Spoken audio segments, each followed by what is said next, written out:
Welcome to the channel, everybody. Today we're going to be installing some Halo 6-inch ultra thin down lights. So what we want to do is we're going to get rid of this light and we're going to keep this light. We're going to put 3 can lights over this countertop. 1, 2, 3. We're going to add a can light over the stove or the cooktop there. We're going to add a light there. We're going to add a light over there in the corner for that piece of countertop that's over there, and we're going to add a light right in this area. All right, so here's where we want it. This is where I'm going to start measuring. We come out. Oh, look at there. Our stud starts right there and ends right there. More than 3 inches. Start back here. We're going to go on the other side of it.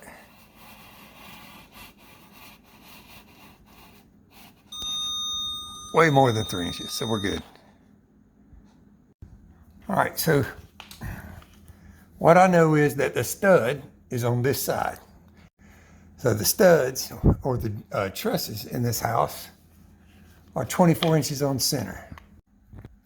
So essentially what that means is I can mount that can light anywhere in between here and the end of that tape measuring tape.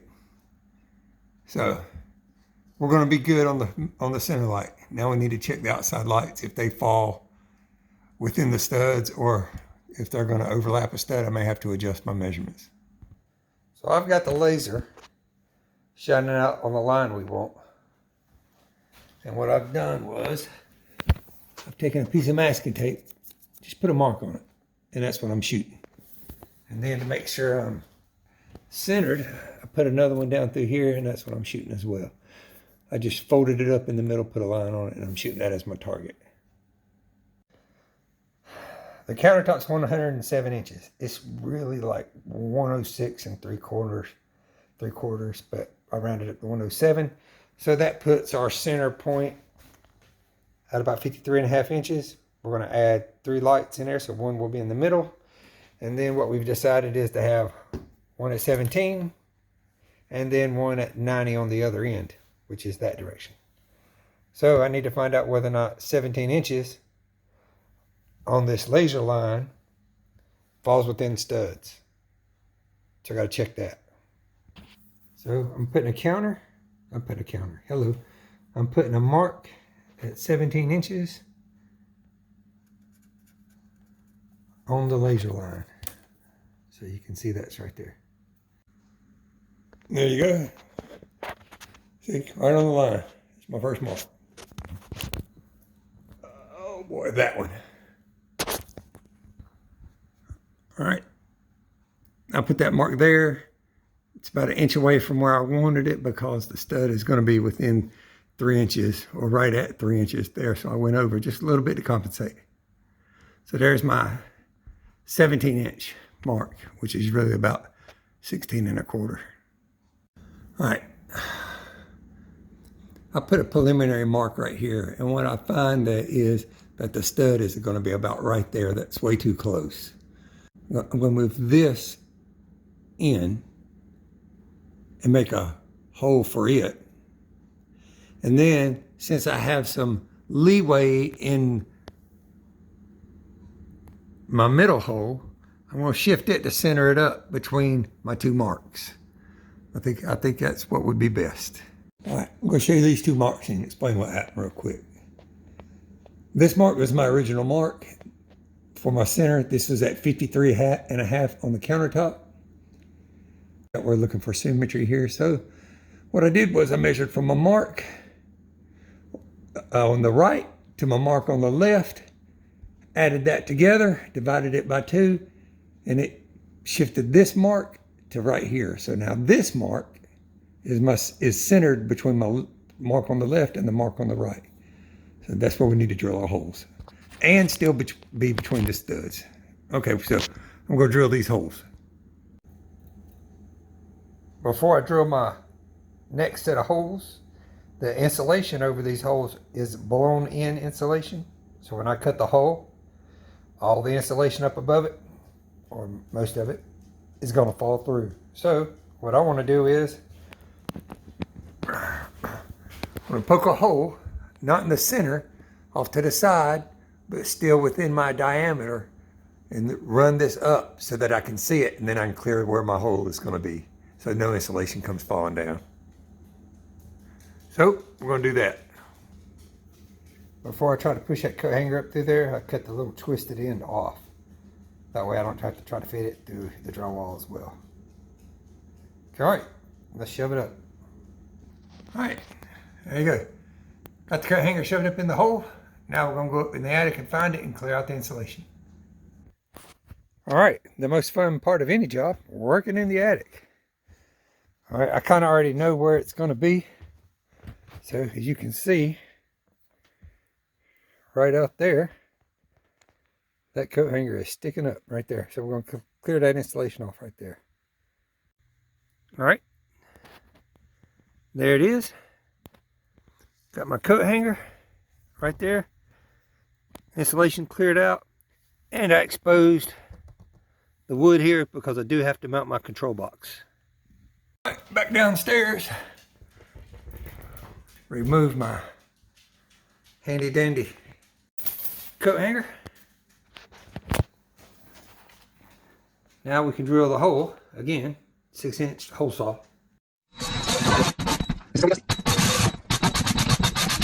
There it is. Hole is cut. Plenty of gap in between the wood and the hole, and no insulation fell down. All right, gonna do 2 more holes just like that. All right, before I drilled, I went ahead and moved everything, covered the sink, and I've got all 3 holes drilled. All right, before we go too much further, I want to show you this. These ears on this light, that's what keeps this thing in. Here's the tether I was talking about, or connection to the box. And this is what does the work. There's a switch here. That's your colors. You can change the color. I have no idea what the wife wants them on. We'll figure it out later. But, oh, let me show you this. This is where it gets wired. It has 2 splices.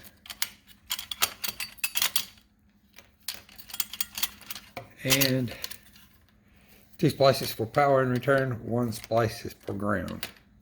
So you don't have to really do anything. You have to connect your wire here. I'll show you how to do that later. And then you can make a connector. You can add a connector here. Or you can use these. There. Pull that down. Then you can just insert the wire in there, and then the wire will catch. All right, so then make your connections, shove it all back in there, close the lid. You can break this off. That's probably a better way to show it. So once you get this down, your wire will catch here, keeps it from being pulled back out. Make our connections, shove it in there, put it in your connectors. If you need 2 wires, there's 2 connections. If you need 3 wires, you'll have to use one of the ones on the side. Get everything back together, close the lid.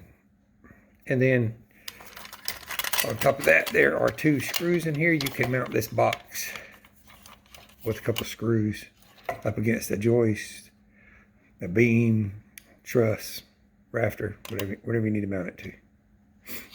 All right, there you go. So there's the lights installed. All right, let's mount the box.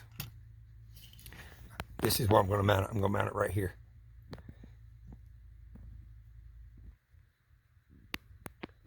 All right, I made the executive decision to mount that box vertical. 2 reasons. Why? It makes my wiring easy to get to on the side, and my color switches on the top makes it easy to get to change. All right, got my wire prepped. Oops, I'm sorry. I'm going to plug black into black. There, once it's plugged in, won't be able to pull it out.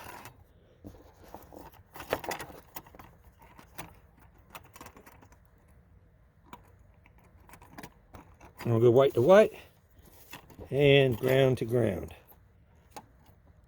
So neutral, ground and hot, all connected. There are 3 open holes on this connector, so you can connect up to 3 wires in addition to the device's conductors. So what I want to do is try to put this in here in an orderly fashion. Then I'm going to tuck my conductor in here, if possible, like that, and then just shut it up and click it. That's how easy it is. Plug and play, almost literally. All right, this is the middle box over the counter, and this is the power coming in, and either these 2 wires here or the cables here go out to the 2 lights on the outside. So here's an example of using all 3 openings in the connector. So I'm going to make those connections. Right here I had power coming in, and then 2 wires out to the other 2 lights. So there's 4 connections on there. That leaves no open connections, but you can feed 2 of the lights from one of these. Yep. And these are 14-2 wires, and that does allow 2 14-2s to fit through there in Romex. All right, moving along. All right, finished product. What you think, honey? I like it. You like it? You better like it. Doggone, after I did all that work. All right, hit like and subscribe, guys. That's the way I did it. Hopefully I don't have to do it again.